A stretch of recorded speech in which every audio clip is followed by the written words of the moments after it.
Welcome to Now. No opportunity wasted. I am your host, Angelica Ross. And let me be crystal clear from the jump, honey. This is not just a podcast, it's a movement focused on making the most out of life's opportunities and challenges right now. So today, our first episode is February 5th. It's Monday, kicking off the week, and I want to start things off with a quote from Buddhism, Day by Day, Wisdom for Modern Life, by my lifelong mentor, Daisaku Ikeda, who recently passed away this past November 15th of last year. And many of his books are available now on Audible and Amazon, but you can also find all of his books in our Buddhist community centers all around the world. So, February 5th reads, quote, "Life for everyone is a struggle against the sufferings of birth, old age, sickness, and death. Happiness is not the absence of problems or worries. It is to be undefeated, no matter what problems or worries we may face. And this happiness is not solely focused on oneself. Truly happy are those who can help others become happy." And folks, that is exactly what I'm aiming to do with this podcast. So let me start by giving you just a little bit of context into why now. Everything that I have done in my life has led me up to now. Can't you see? Every step I have taken has led me to now. Okay, for those of you that don't know, that was a nod to one of my favorite films, Memoirs of a Geisha.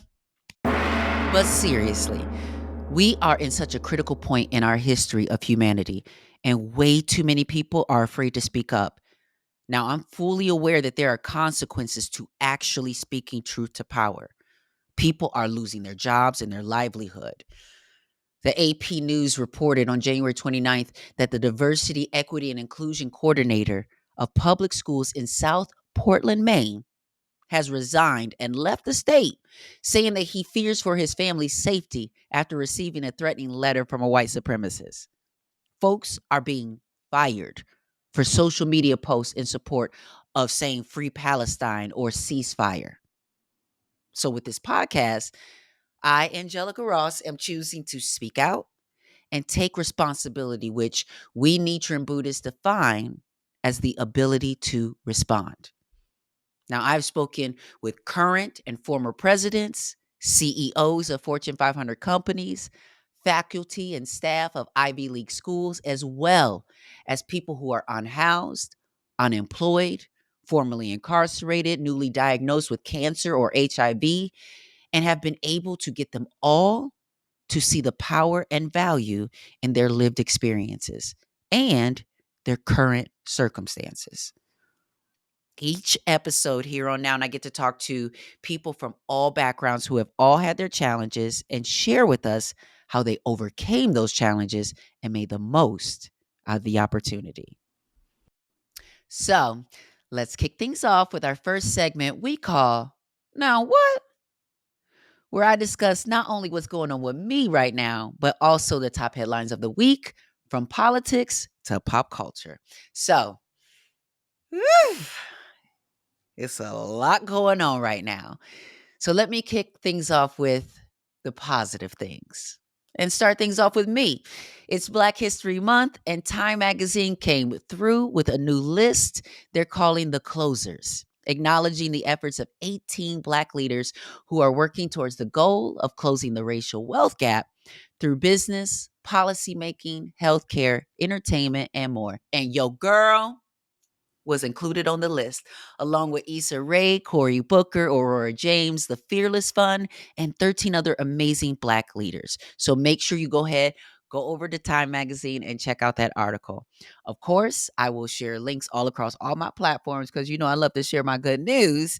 So thank you again to Time Magazine for including me on the list and inviting me to come to New York this month and celebrate with the rest of the honorees, and just for acknowledging the work that has been going on with me and Trans Tech and celebrating our 10-year anniversary this year. And also, I just want to give a huge heartfelt thank you to E.C. Pizarro III, who I was able to confidently pass the baton to as our current executive director, who has been continuing to form incredible partnerships and garner so much support for Trans Tech's mission, which is just to help our communities economically thrive through all transitions in lives. So thank you so much again, Time Magazine, for acknowledging that work. Now, before we switch gears and bask in the light of Don Richard, I just want to take another moment during this Now What segment to address Miss Nancy Pelosi for accusing the pro-Palestine movement of being funded by Russia and calling for people to be investigated, saying, make no mistake, ceasefire is Putin's message. Now, what, girl? Thankfully, organizations like ACLU responded swiftly with a statement online saying it's never okay for our leaders or the FBI to attack, investigate, or surveil people just because of their dissent against the government, period. Okay? So that's a slippery slope, girl, Miss Nancy Pelosi. Okay? Now, I know from the kente cloth you were wearing as you knelt in that moment of silence for George Floyd, how much you deeply care about Black issues and issues that Black Americans are facing in this country. So, how about instead you respond to the rollbacks on affirmative action and the attack on diversity, equity, and inclusion efforts? Or maybe respond to the racist lawsuit against the Fearless Fund that's aiming to make it illegal for Black people to help fund other Black initiatives. Fast Company reported back in October that Black founders only receive 1% of venture capital funds and an estimated $2.3 billion of a total of $215 billion. And for women founders, that number was only slightly higher at 1.9%. So maybe, Madam Pelosi, you could maybe focus on the Senate hearing with the big tech companies and help us to protect Americans, specifically children, from being vulnerable to abuse, violence, exploitation, and sex trafficking on these apps. We need Congress to take decisive action and pass at least one of the bills that were mentioned in this hearing. So your voice, Madam Pelosi, will be very useful in pushing Congress to actually pass any one of those bills they mentioned in the hearing. Maybe the Kids Online Safety Act, which, I mean, at least that was one of the bills that has support from two of the CEOs, Snapchat and X. So if you haven't seen the hearing that I'm talking about, I highly suggest that you tap in. It's a hearing with the CEOs of TikTok, Discord, Meta, X, and Snapchat, and they're focusing on protecting kids from the harm that they have experienced using these apps and platforms. And I got to tell you, as someone who has spent decades in the tech industry, this is just the tip of the iceberg when it comes to the accountability that is needed with these tech giants. They're creating monopolies that are manipulating our entire society through an algorithm. The Human Rights Watch just released a 51-page report stating that Meta's content moderation policies and systems have increasingly silenced voices in support of Palestine on Instagram and Facebook. You don't say. And this report documents a pattern of undue removal or suppression of protected speech, including peaceful expression in support of Palestine and public debate about Palestinian human rights. So let me break this down for what this means in real terms. I personally have roughly 485,000 followers, but I've been experiencing shadow banning and suppression of my content so much. But when I click to look at the metrics, less than 10% of my 485,000 followers are a part of those views. Less than 10%. So how is a post that is organically showing popularity not even reaching the people who actually follow me for being an outspoken person? Furthermore, Meta is messing with my money. And when corporations are looking to strike branding partnerships with me and are asking for my current social media engagement metrics that are fraudulently low due to an algorithm of suppression. And when you are messing with my money, honey, we have a problem. So anyone that is listening to this, Considering the data that I'm describing, I believe that many Black and brown creators have receipts in their analytics that tell a similar story. And I think that as a government, we need to attempt holding these tech companies accountable and be prepared for a class action suit or something, because there is a very real case for complaint. There are so many issues that we could be focused on right now. Instead of making up conspiracy theories without citing a shred of evidence, what we do have evidence of is hundreds of bodies that have been showing up in graves behind police stations. Body cams are making us all bear witness to all kinds of unnecessary and deadly force. And the government's response has only been to provide more funding for more training that's causing more fatalities for Black bodies. So the training route is obviously not working. I've been following along with all these social media posts, and I saw a hometown friend, Mary Hooks, along with Mariah Parker, who is a non-binary politician here in Athens, Georgia. And they have been so vocal and keeping me informed on the movement to stop Cop City. So listen, next week, Senate Bill 63 is on track to pass and would not only criminalize bail funds, but it also expands a list of offenses that are ineligible for cash bails, including things like protesting and limiting organizations from bailing out more than 3 different people in a year. Or simply put, if you are arrested for protesting, you are not even eligible for bail. So listen, I'm known to show up to a protest or two. I was just recently protesting for Palestine, to free Palestine and call for a ceasefire with PSL Atlanta. And we were marching in the streets of it down to Piedmont Park, where I, along with many other activists and advocates, we spoke. Now imagine me getting arrested at that protest and not being eligible for bail. As a Black trans woman, no.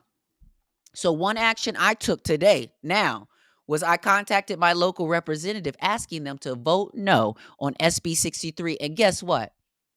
I got an email back not long after I sent that message from Congresswoman Mary Margaret saying, I am a hard no on that. Thank you.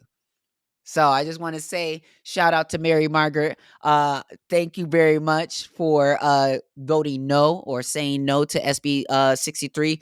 You know, the receipts is TBD, you know, so when that roll call comes up, I'm definitely going to be checking and making sure that you voted no on that.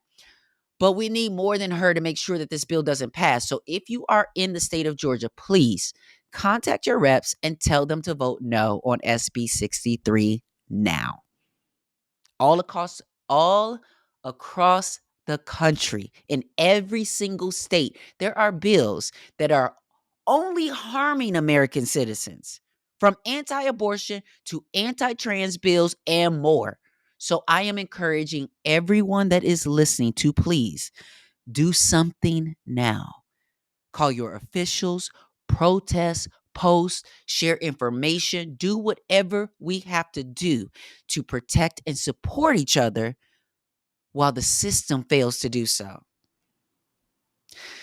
All right, so next on Now, we get to bask in the light of Dawn Richard, right after a word from our sponsors. We are kicking things off with this podcast strong, with strong energy, strong spirits. Right now, I am so privileged to have the good sis, Dawn Richard. Welcome I to love Now. you. Thank you for having me. You are so great. I love you. Girl, you are great. So y'all, just so you know, I am just very, very blessed and to understand life and things differently than what was told to me growing up. And to understand that we are a reflection of our environments and our environments are a reflection of us.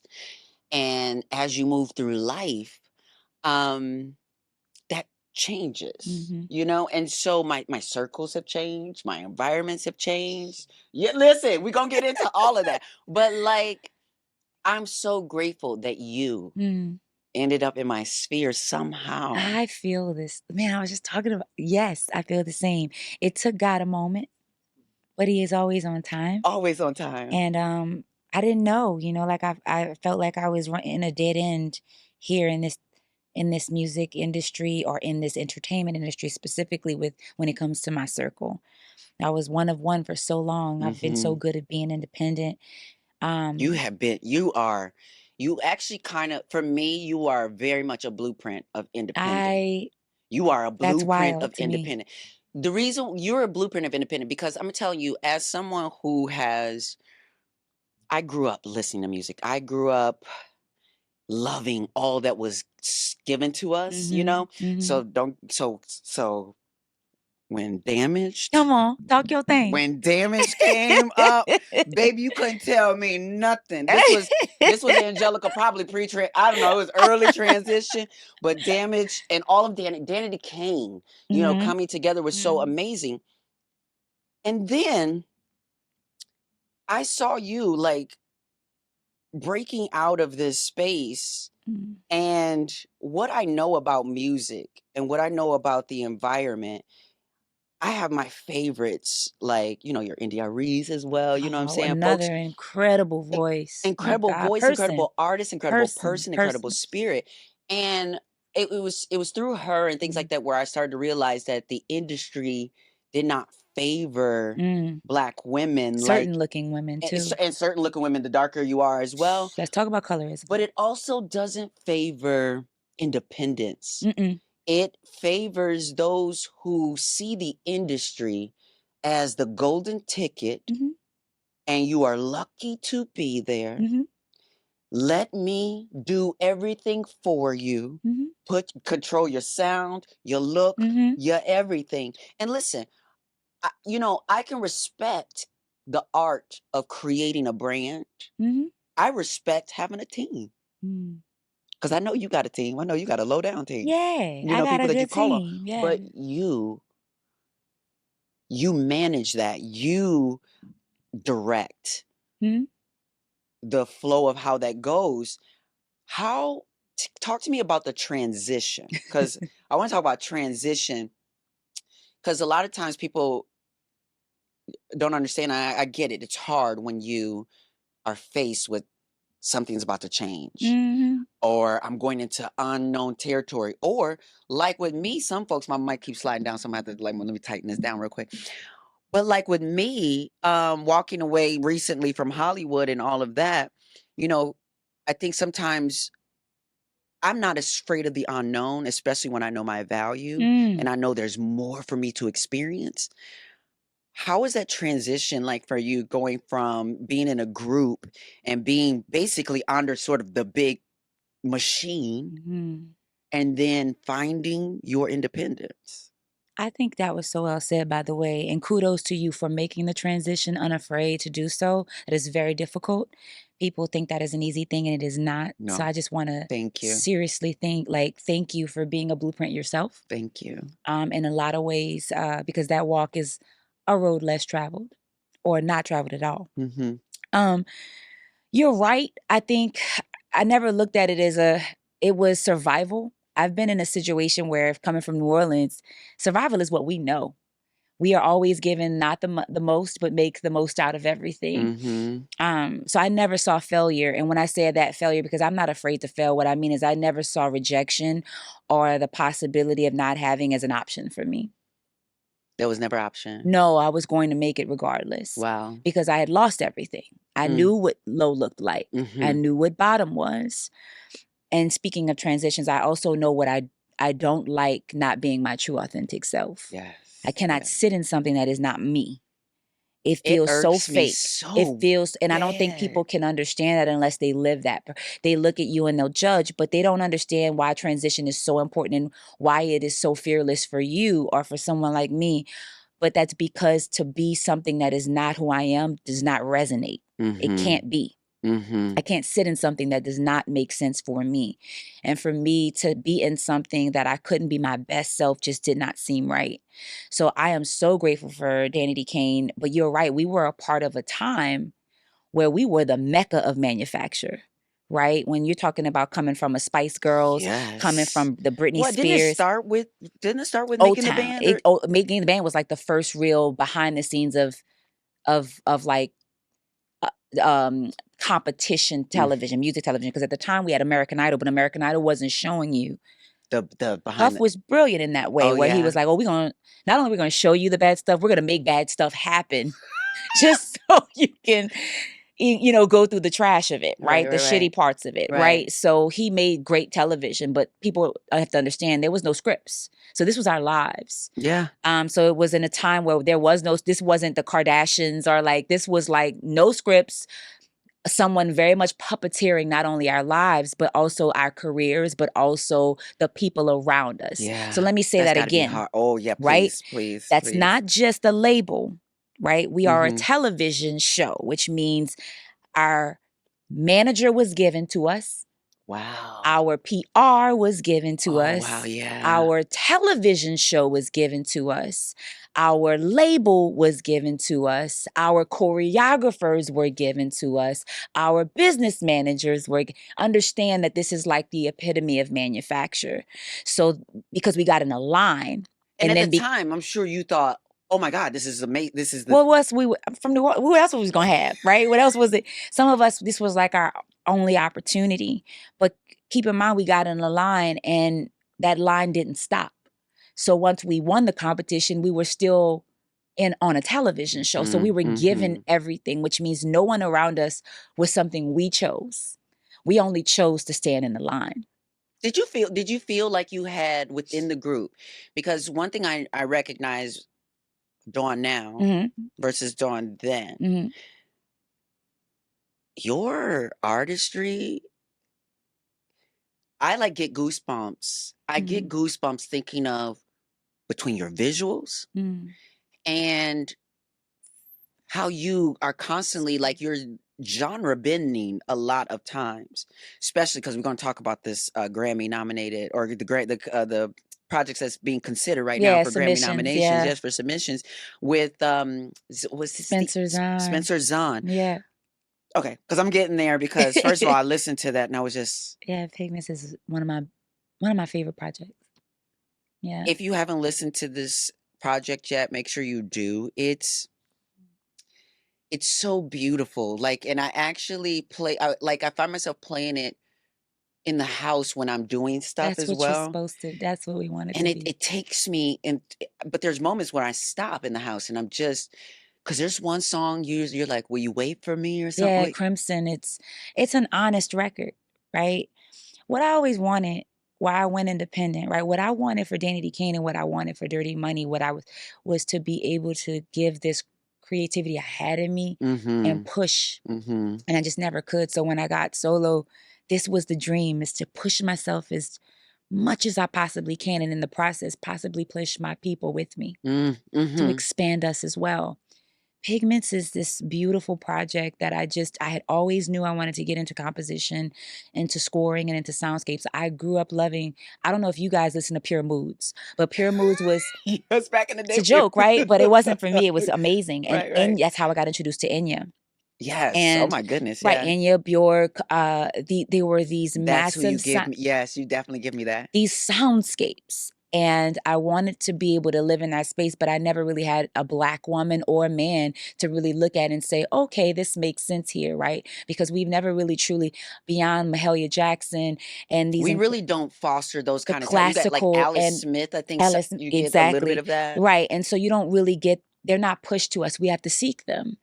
And so for me, Pigments was a project I had been wanting to make for a very long time, and everyone kept saying, don't do that. You're in this dance element, electronic. That's not a smart move. And I just really didn't care what they had to say. I love that. And because of it, it's my favorite project I've ever done, because it is an honest project, and Crimson speaks to the most bare you can be when you tell someone, I am not at my best. And to acknowledge not that someone else is wrong, but you yourself are not ready to fully be the person in the space to commit to anything is such an honest conversation. That's the type of honesty that, oh my goodness, I wish people ain't ready to have. People not ready. Nobody ready to Let me tell you, dating right now, like Trash. for me, like Trash buckets, like trash buckets. it's a Yes. lot because people cannot take responsibility. Mm-mm. And again, when I say I always drop this down, and I'm gonna give this to you too. But my Buddhist organization, the Soka Gakkai International SGI, we chant Nam Myoho Renge Kyo like Tina Turner. You know what's up? We got to do it. But one of the members gave me a new definition for responsibility, and I've been sharing it to the top of the hilltops every time I can. Yes, Hill. And it literally is the ability to respond, the ability to have a response, responsibility. And what I recognize is like when people are in relationships, you know, many people struggle alone with responding to the sun coming up. Come on. Good morning. What it is, do it again. You know, so like having the responsibility to have a response to what's right in front of you. And so many people, either they're not being honest with their response or they're scared. Or they've lied to themselves so much they can't even believe their own truth. Or they believe their truth that is false. Like that's the thing I live with around people is that they have been lying so much to themselves that they believe their own hype. And that's a dangerous person because they're investing in this concept or an idea of what they think they are when truly they can't. They can't even see their own reflection. And I don't ever want to be surrounded. I've been around it for so long. That misogyny, and also, listen, that's to me the biggest is the misogynist culture. They believe that lie. They believe it. They've been telling them that lie. I just don't understand why there's such a stronghold on our Black community with it. Like, listen, I recently had the pleasure of going to this conference called the Black Feminist Futures Conference. And it's all these Black women, like Tarana Burke was there. Like there's so many folks were there and it's very inclusive, trans, non-binary, what have you. And what we're talking about in those spaces seems so simple and common sense. And yet we're still finding that we are the pioneers, still bringing these concepts back to the full community that is still led by a sort of Christian patriarchal sort of view. How have you, especially because you're such a strong force and woman, how have you been like, because one thing that I'm gonna tell you, one thing that has been lighting me up lately, because I actually saw you did an interview lately. You were doing with the Hip Hop Caucus, and celebrating 50 years of hip hop and things like that.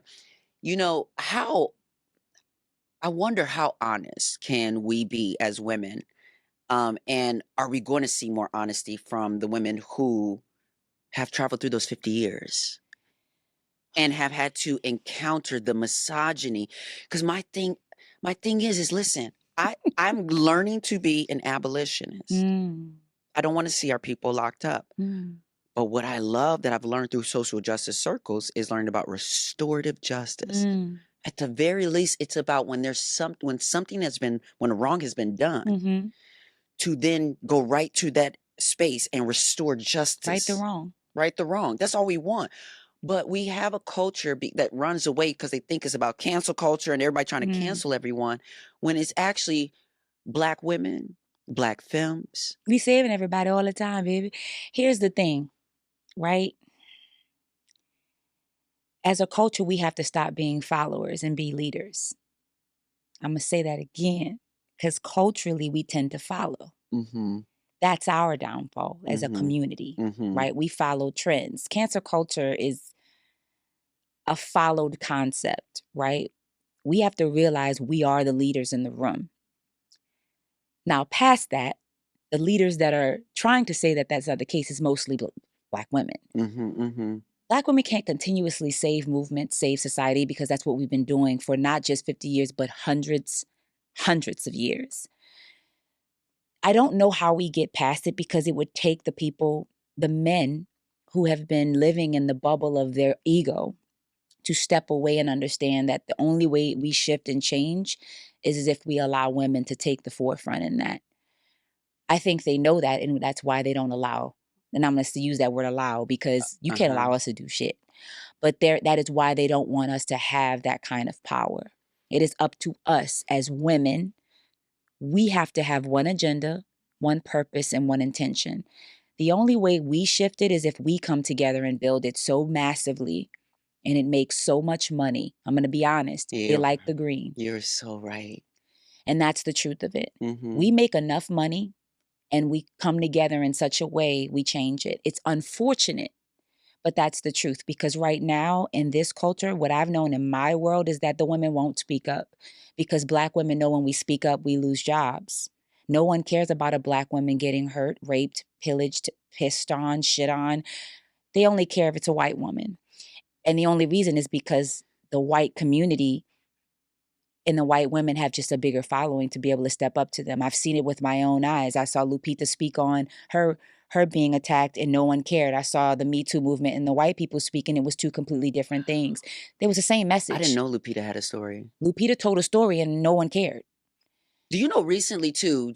That's the truth. And the same stories was told in the opposite way. In the New York, in a New York deli. Yeah. The cashier choked and dragged a Black woman outside because he thought she was trans. Yeah. She was not. No, we love to hurt the trans. Like that's a whole other narrative, because that's fear. But let me tell you something. It's not. This is what. And I'm glad we talk about all this, but but this is. I feel that Black women are not allowed the full spectrum of what's considered to be womanhood. But we're not even looked at as women. That's what I'm right. So we can't even fight for trans, because if a Black woman has musculature or bone structure that's different, and God forbid she's darker than a brown paper bag, we've got questions. They questioned Sierra for decades about whether or not she was a woman. Now we love her. Let's stop acting like we didn't question that beautiful ass woman let's stop it because she has strong legs. Like, stop. But it's not even, and that was us. And that was our culture. It ain't even just the questioning. It's the smear campaign. It's even because I feel like it's also the ridicule, because sometimes they're not even questioning like they even think it's a question. It's more so that your womanhood, the way it looks, does not fit the desirable shape, size, sound, feel of woman. And let's get into the people that's saying we don't fit in that. Let's look how they look.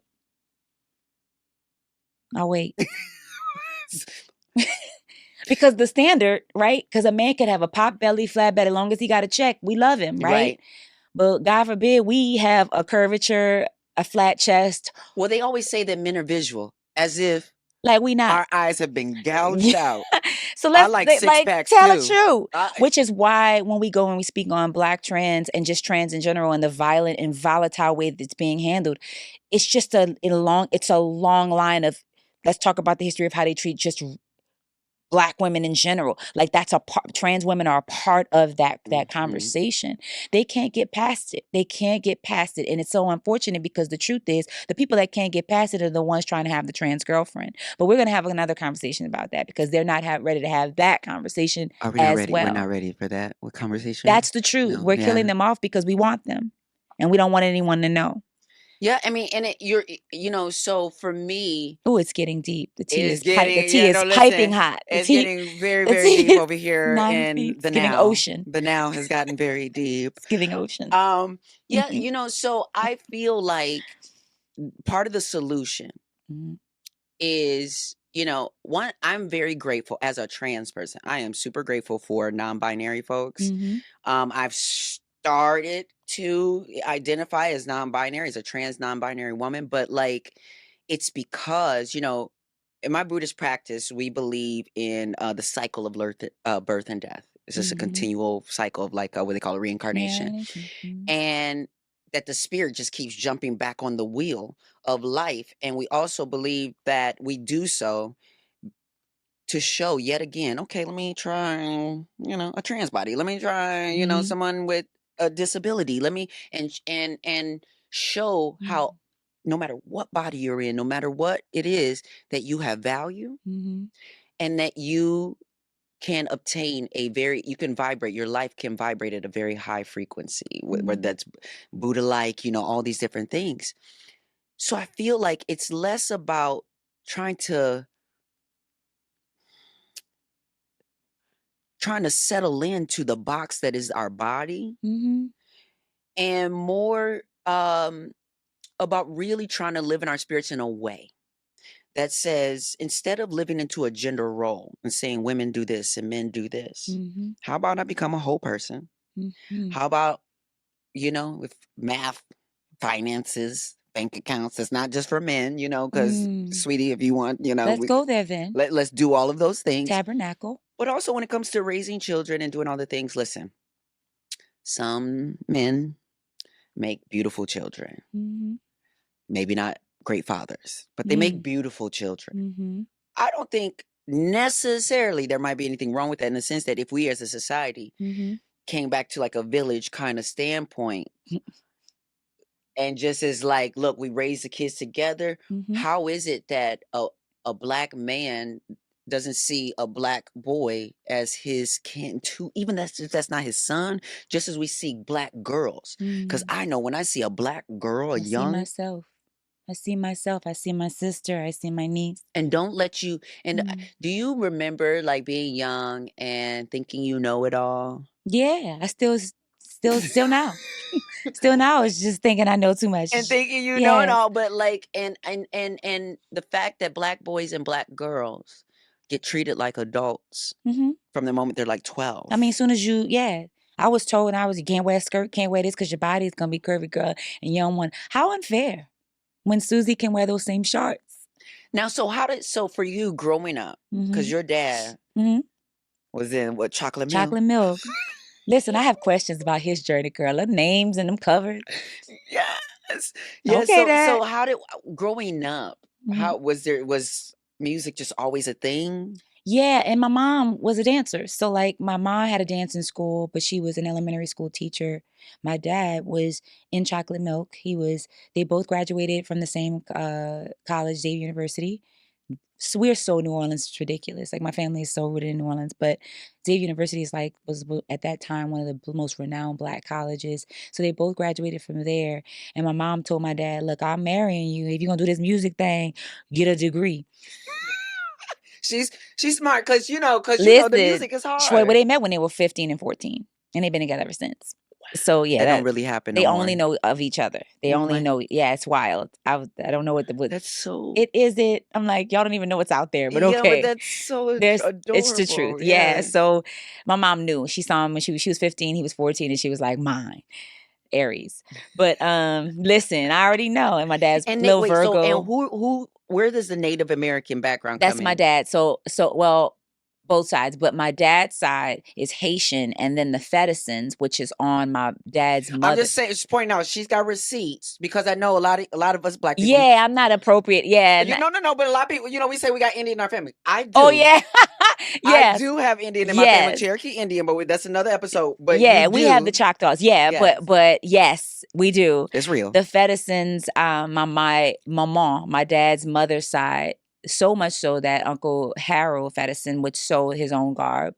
He was a part of the Wild Chapatoos. He helped with the Wild Chapatoos and then worked with David, Chief Montana. I then asked to go to the Washita Nation, which is still now very much still masking. We still mask every year.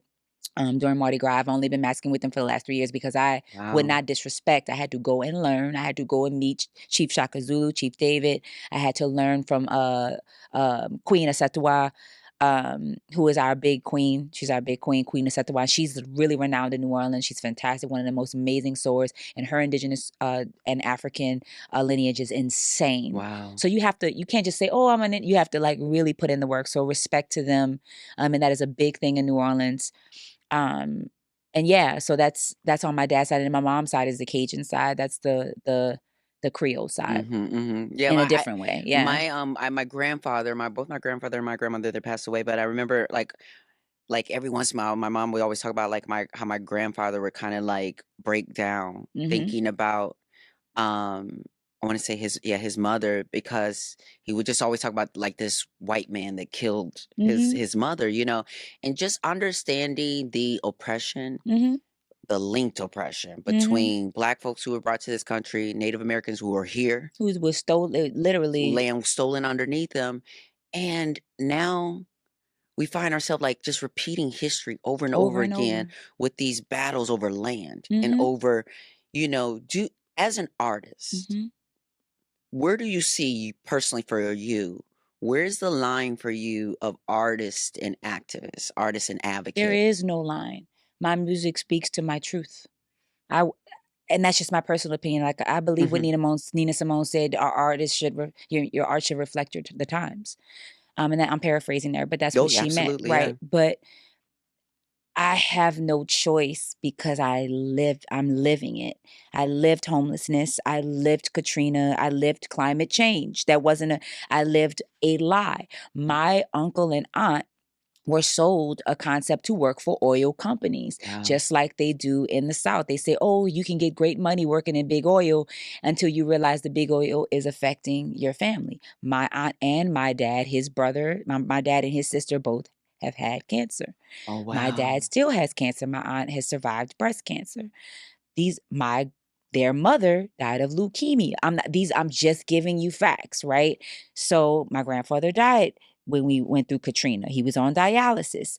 These are facts, right? So when I speak on now, my parents live in a beautiful home, but it is 5 to 10 minutes away from a plant. So these are, I don't have a separation of artist, and I lived it. When I made the band for Danity Kane, we lost our house. Katrina happened, right? When I, was in the pivotal part of my life, I had never had Thanksgiving with my family ever again because we were all displaced, right?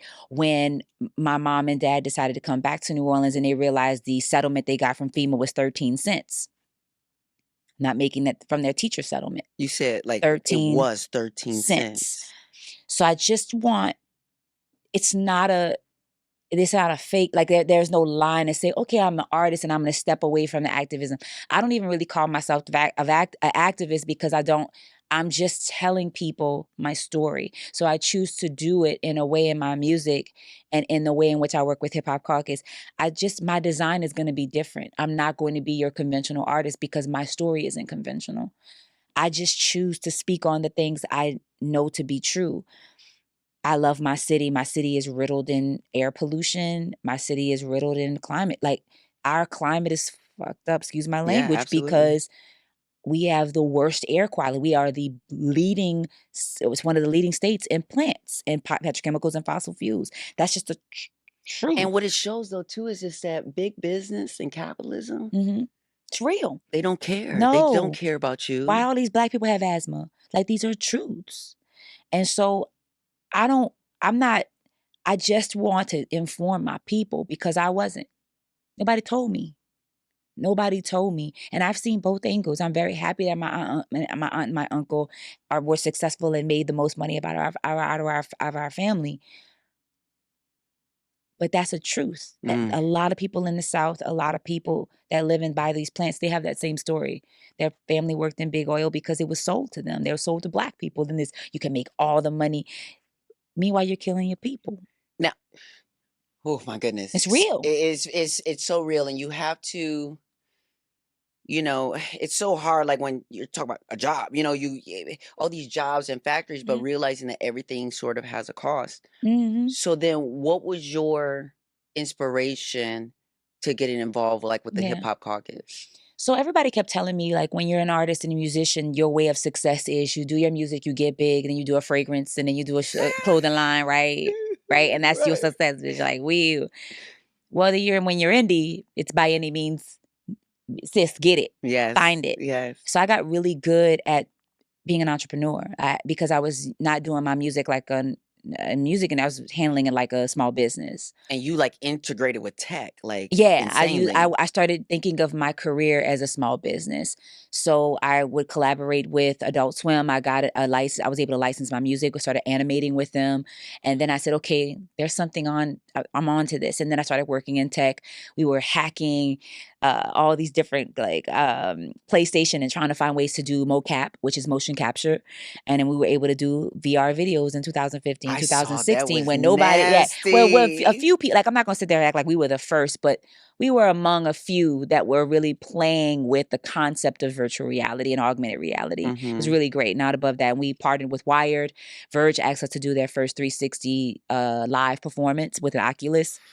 So we were doing things that like were uncomfortable and cool. And among a lot of the times, not a lot of Black people. I also consulted with Techstars, which is Yeah, I know Techstars. Yes. So I was working with them, and that was like, again, 2017, 2018. So I was realizing my journey didn't have to be like everybody else's. I could be a musician, but actually have jobs and tap into things that most people weren't and still make good money. So it didn't have to be a fragrance line. It didn't have to be. And so I was creative director at Adult Swim. I was working as a consultant with Techstars. I was doing all this stuff. And then by the time I got to a place, because one thing I will say that labels don't do is they don't sit their artists down and say, now that you have this platform, here are some nonprofits you could look into to support. They don't educate you on, they don't care. I wish someone would have did that because I originally wanted to work with people who did natural disasters and provide shelter because I didn't have that.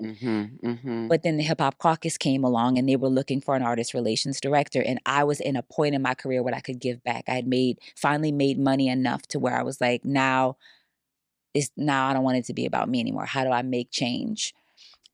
Now listen, I hope you all are enjoying the conversation so far and picking up everything that Dawn is dropping for us. There was so much that Dawn and I talked about that we had to turn it into a 2-week premiere. So let me know your thoughts and comments on what you heard so far, and tune in next week as we continue to bask in the light of Dawn Richard. But before we go, I want to close out this episode and every episode with just a little breadcrumb of Buddhism. In today's episode, Dawn spoke about being able to polish your light and carry that light with you. In Nichiren Buddhism, we learn also about the concept of fundamental darkness, which is a part of the 42 levels of ignorance. And yes, honey, there are levels of ignorance.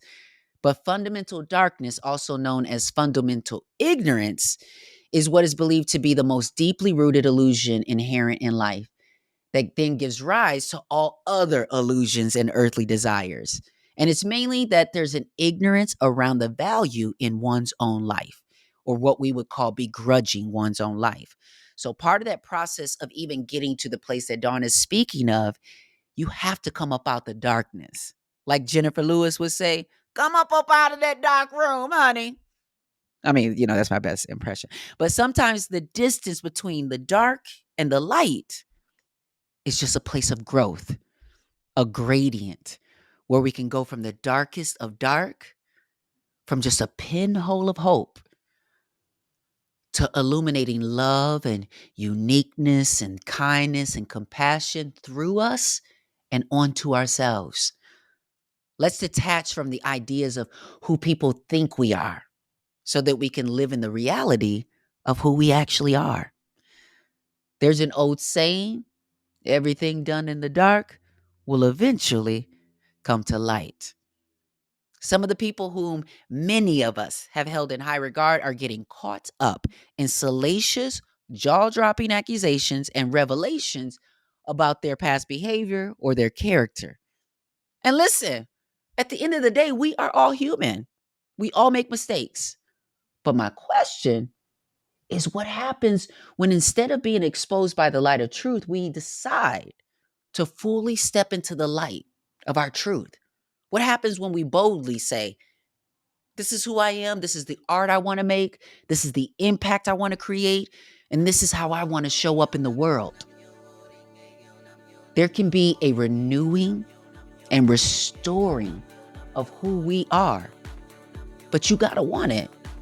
You got to be able to approach life with some intentionality, like my friend Dawn Richard. There's an intentionality in this life that we have to seize, no matter how scary it is, no matter what the darkness looks like, even if we find comfort in that darkness, even if we find comfort in blissful ignorance of not knowing, or not trying or not wanting to take a risk of failing forward. So we sit in our fundamental darkness and we let fear be the driving force. And as you know, fear is the killer of all dreams. So it is crucial that we let our light shine through every day. Even if it begins with just a pinhole and grows gradually. This is a world full of darkness and it needs your light. I believe this is something we can all do right now. No opportunity wasted. See you next week.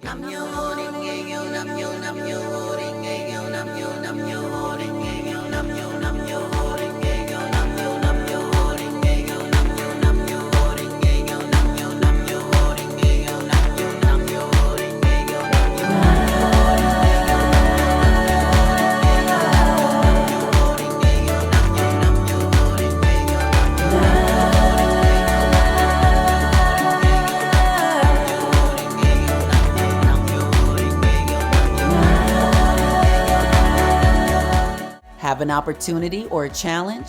Need some guidance or advice? Well, tune in to Now, No Opportunity Wasted with Angelica Ross. Download and subscribe on any podcast platform.